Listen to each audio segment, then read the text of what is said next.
Creative People series presented by Pineapple Gallery. I'm Audrey Shear, and I'll be your curator. Our guest today is Nancy Newlove McElroy. Nancy is an award-winning potter and sculptor. She earned an associate art degree at Green Mountain College in Vermont, and after choosing clay as her creative medium, acquired her Bachelor of Fine Arts from Alfred University College of Ceramic Art and Design. She had her first one-woman show in the Silo Gallery and has exhibited her work in galleries throughout New York State. She has taught at the Croton Council for the Arts, the College of New Rochelle, and in New York State public schools. In 2013, she and her husband moved to Ormond Beach, and Nancy became an active member of Beaux-Arts of Central Florida, Art League of Daytona Beach, Florida Women's Art Association, and Arts on Granada. Her work continues to gain recognition and earn awards. Welcome, Nancy. It's a pleasure to have you here today. Well, thank you very much, and thank you for the invitation. Oh, you're welcome. I'm looking forward to getting to know more about you. As a matter of fact, there's a lot I want to know. Oh, so, okay. so I'm going to jump right in. Okay. Tell us why you create what you create. What inspires you? What inspires me is the gems that I've now taken to attach to my pieces. I've always enjoyed earth and the minerals and rocks, and they're just beautiful. So just the embellishment to a piece, but that's the inspiration to the piece. So you kind of have to blend it together. So you get an idea from a gem? At this stage, yes, I do. I have quite a collection now because I go to the mineral shows and I collect, and I'm like, oh, I don't buy the cabochon type of thing that jewelers do. I buy the rugged, uncut, and so on, and that's what I see when I'm purchasing these. I'm like, this would have, a small thing, a little tiny jewel on it, or the bigger pieces of crystal. Yeah. Give you bigger pieces. Are you thinking about sometimes the meaning behind a certain gem? You have different things. Yeah, some of them do have the powers and all of those things. And I do have a book that taught me what has what power. So that's certainly fun to embellish a piece with that. Yeah. So tell us a little bit about your process. Do you have a preconceived idea for something like this? I do sketch. Yeah, I'll come up with a sketch, and you have to have a starting point. Again, you piece the mineral is turned around in all angles, and then the sketch. But then, as you begin to plan, you create your slabs having textures. Okay, I've learned to not just go with plain all the time. Each slab can be interesting too by creating the texture when you're rolling it out. Not only do I do just a texture, but also now I've drape a soft slab of clay over a form, and that becomes leather hard when you build with it. So now I have a variety of building blocks and shapes and so on that I incorporate into the piece, but I basically like to start with a box, or that. So this began as a box, but I tilted it sideways, and I was like, oh, this works, and it just starts to go from there as I put together the piece. I do like to have a functionality in some of them, and that being with a lid, So like this one here, the lid, then you have a vessel, something to store it. This is just like structure.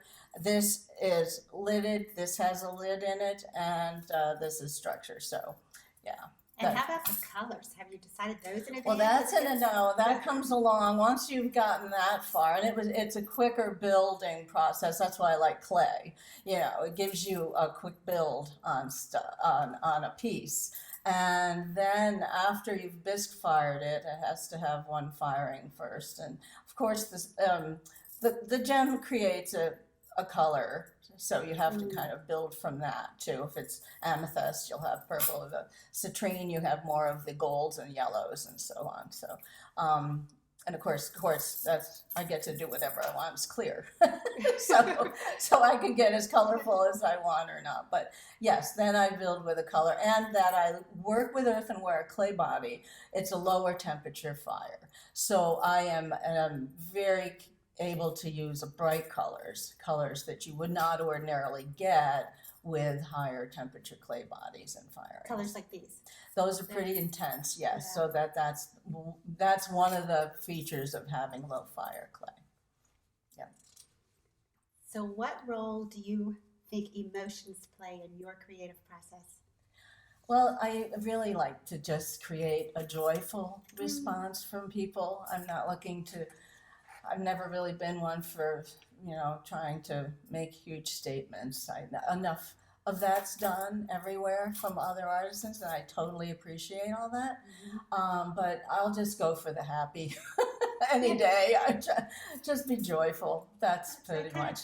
You definitely have. They're all joyful, expressive, and happy. Yeah.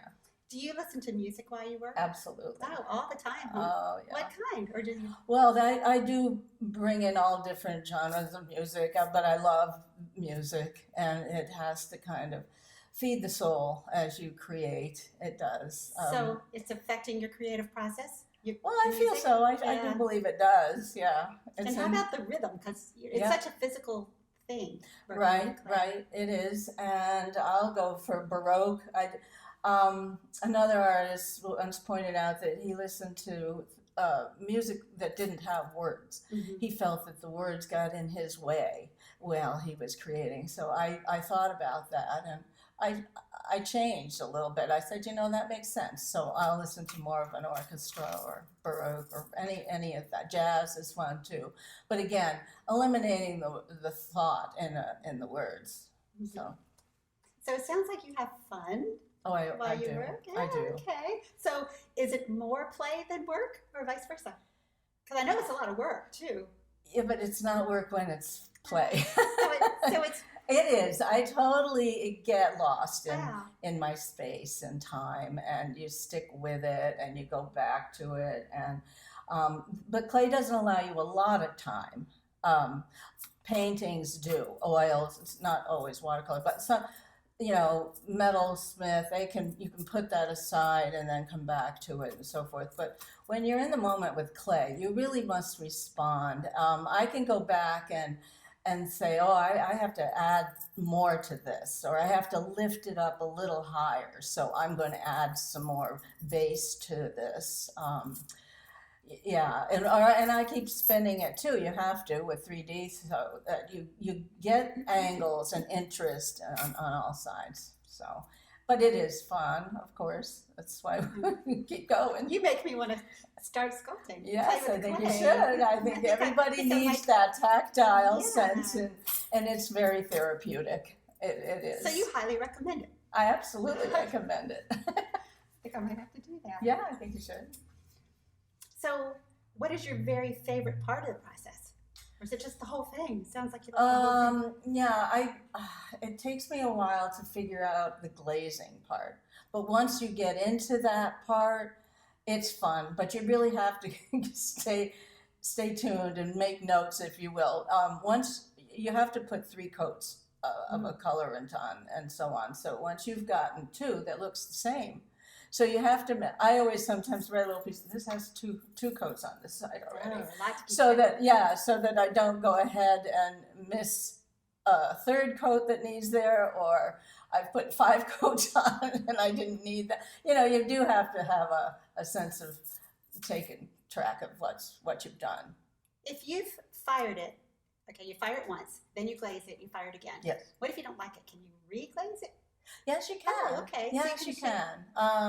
I've learned that in this low fire. It's possible to add some colorant, but it doesn't always come out the same. There was a particular glaze it gave you a granule surface to it, very bumpy and different, and that was the art of that particular structure, was this textured glaze.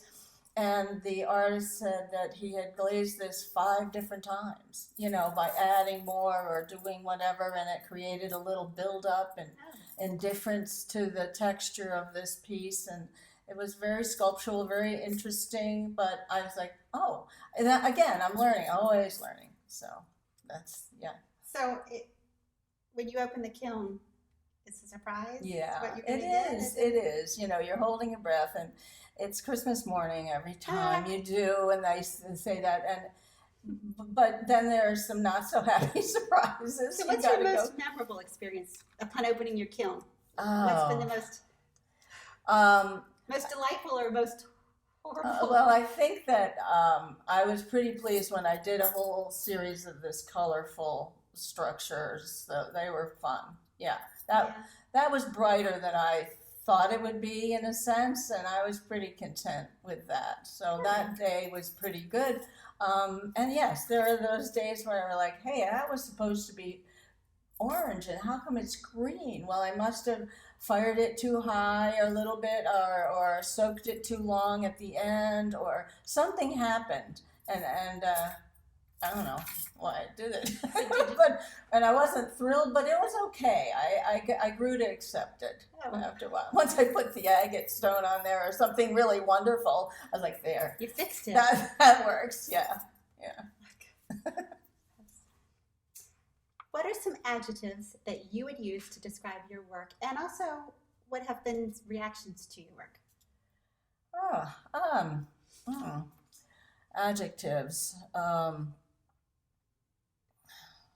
Well, they are.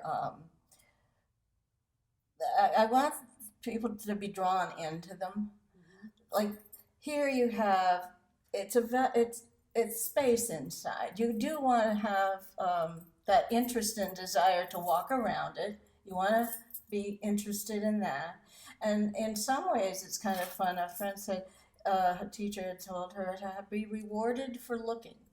So if you put a little something in an area where you weren't expecting it, that's kind of a fun thing to find in a sculpture or structure. Yes. Yeah.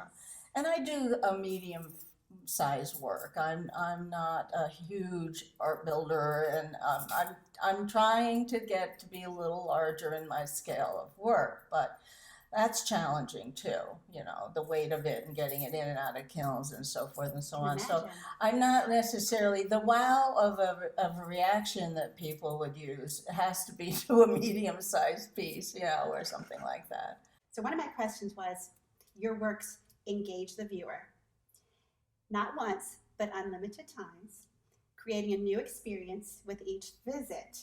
And I was going to ask how you created that level of interest, but you're sort of hiding surprises if you continue to well, look. Yes,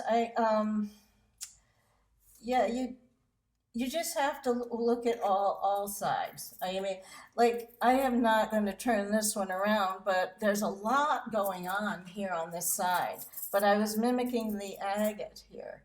On the opposite side, it's totally plain. It's this color all the way through it. So it doesn't look like the same piece. So with the surprise is seeing all of these lines and this coloration, and then the fact that right here is the lid. Oh, I couldn't even tell. So that's how, it's another bit of a little surprise. Wow, it is.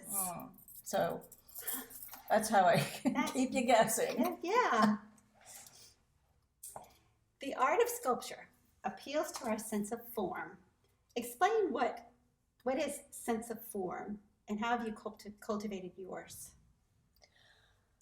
I'm a traditionalist in the sense that I really appreciate the symmetrical form and shape of the Greek urns, and I like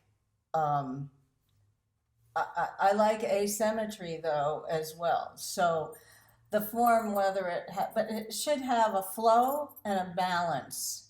And once you get involved with color, that has to be satisfying. Your colors have to work just as well as they do on a painting. So, but form, I'm drawn to the basics, and I appreciate them.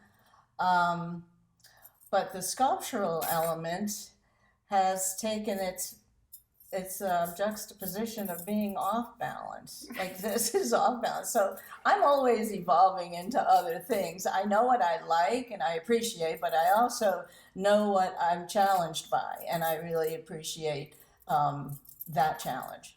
Are you thinking balance, or are you feeling it at this point in your career when you're building something? Are you thinking? Well, I'm thinking that first of all, functionality. You have to have it, structurally sound. So that part is a given. That's tricky sometimes. It's, but once the major piece is established, it's all of these additions that make it off balance. I mean, to a sense, there is a balance and a form here, but then I add other pieces that and you really do have to look all around this piece. Yeah. And you have to kind of look up and down and in everything. Yeah. It's fabulous. And who knew I was going to end up with that being finished like that? Originally I kind of always think I'm going to make a vessel so that there's a lid or an entrance, because I have always felt that people with pottery want a function of some sort. It's tough to accept just structures, although I'm understanding that and I'm loving that that's sculptural. Mm-hmm. But with clay, it's a utilitarian medium, so it always has been. Bowls and mugs, vessels. So people seem to look at 3D clay pieces and want to have a function to it. That's why I try to make it bringing in the history a little bit by making them. Yeah, functional. I always like to have a box, or something that somebody might be able to open and use. Yeah. So, just another additional charm of it. Yeah. Oh look, I can even use this. Yeah, I always try to make it some sort of function. Which one of your pieces, if you had to choose one, would be the most representative of you at this point? Describe it for us and tell us why that would be the most representative of you. Well, I have one that's in my studio now that's in bisque fire state. Oh yeah? Built with red clay. And it's the largest structure I've made. It's not a vessel or anything, and it's quite tall. And I designed this because on a trip to Colorado, I went to a mineral show, and I found these very large geode-type forms. And it's a geode, you break it apart, and it's all this crystal inside. So they weren't super elegant. They weren't terribly expensive, but they were cool. Yeah. So I brought them all home, and so I have built these stem-like tubular out of coils and connected them all together. They're like dancing tubes in a way, and at the top, the petals come open, and then these geodes are going to sit in there. Now, it's the biggest thing I've made, and I needed to take the top of the kiln off to get it in, and then have people help me get the kiln together again so I could fire it. It's not something I do often in this scale. So that's going to be something I can say so far. I'm excited about finishing. I just have to get my nerve up to do it, because I built it this far now. I don't want to ruin it. They're fired. So once it's fired once. I have to do a glaze, and I'm still flying back and forth. What is the final result going to be here? Are we going glossy, or are we going underglaze matte, or I have yet to decide that, but it's coming, and it's going to have these blossoming rocks on the top. So it sounds fantastic. That'll be fun. So you have to ask yourself, am I glossy or am I Yeah. Oh, but the whole thing is I'm blossoming. You see, it's the 5 little that's coming. It's blossoming. Exciting. Yeah. I can't wait to see that. Yeah, me too. We'll see if it comes out. Okay. So going back in time, which sculpture, not of yours, but anyone that you've seen, has absolutely moved you, and why, and where can you go to see it, to admire it? What sculpture that I was moved by? Well, I've always liked Henry Moore, Mhm. you know, and wherever I saw it, there was a sculpture garden in across the river in New York. I don't remember the name of that, but he had quite a few pieces there, and that was impressive. And I've seen his work in various galleries, and just the scale, the size, Mhm. the simplicity, the line, the negative space, and all that you learn about his technique. I've always been intrigued, and of course, you know, he's building all of that from a bone. You know, that was his inspiration. Was a a piece of bone. Wow. That was how he created. So I'd say him. And then, of course, you know, now that I'm into more clay, there's been a lot of the Paul Soldner and all of these different clay artists that So you continue to be. always, yeah. And I go in a lot of directions. I don't really, I go all over the page with different ideas. I'm not very good at sticking to one thing and doing it over and over tremendously. I kind of like, I get bored easily with the things, So so you're I going to need to. continue to bless. Yeah, I just have to keep doing different things all the time. Yeah. So, What was your most memorable assignment in art school, and what did you learn from it? well, I did take a sculpture class. The first 2 years were the art foundations, and so it was an assignment to um, create. Oh, well, one of the things I did was in painting, I guess it was, I stood on a ladder and dropped plaster of Paris onto a piece of masonite and, you know, watched that spatter and then made it all a flat black. So, and then gilded it a little bit. That was fun. All of those things when you were young, and that was a fun thing to do. Another thing I did was build a box totally out of shards of glass. Create, you know, with just the cement and putting it all together and building a structure in the box, but it was all broken. So it was kind of challenging. Yeah, sounds like it. What is a lesson that you've instilled in your own students, or that you try to pass on? First of all, to have integrity with your product, with your build. I want my students to feel that the item they've created, they're leaving behind as a relic to, you know, make the statement of where we are in time. So it's a relic that's going to be dug up and say a lot about what we are as a people today. So I want it to be something they're really proud of.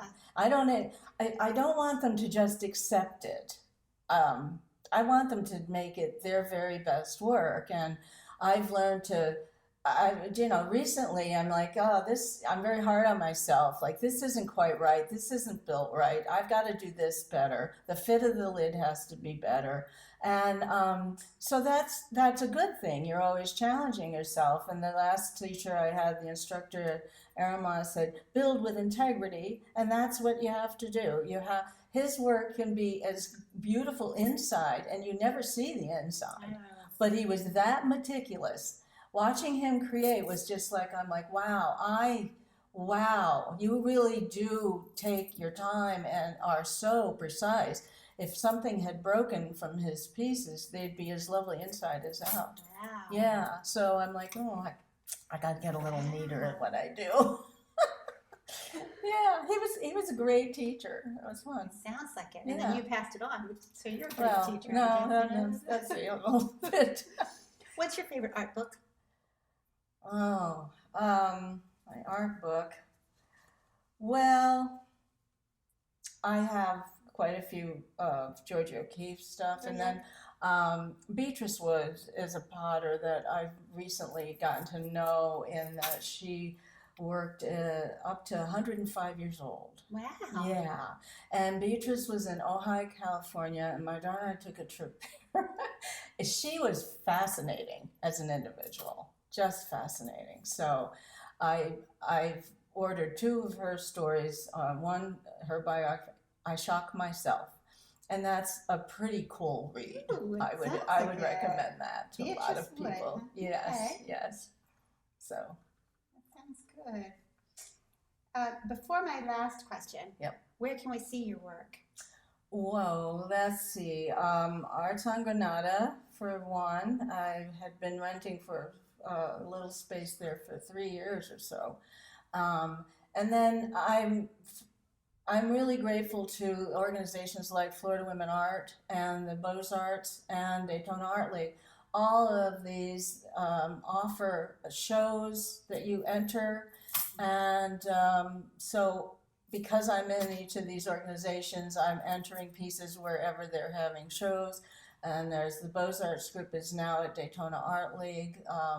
The Beaux-Arts was at the MOAS for a few months, and then there's going to be a Florida Women Art at the Casements, and right now it's at the Hub. There's one there, and at Jane's and New Smyrna Beach.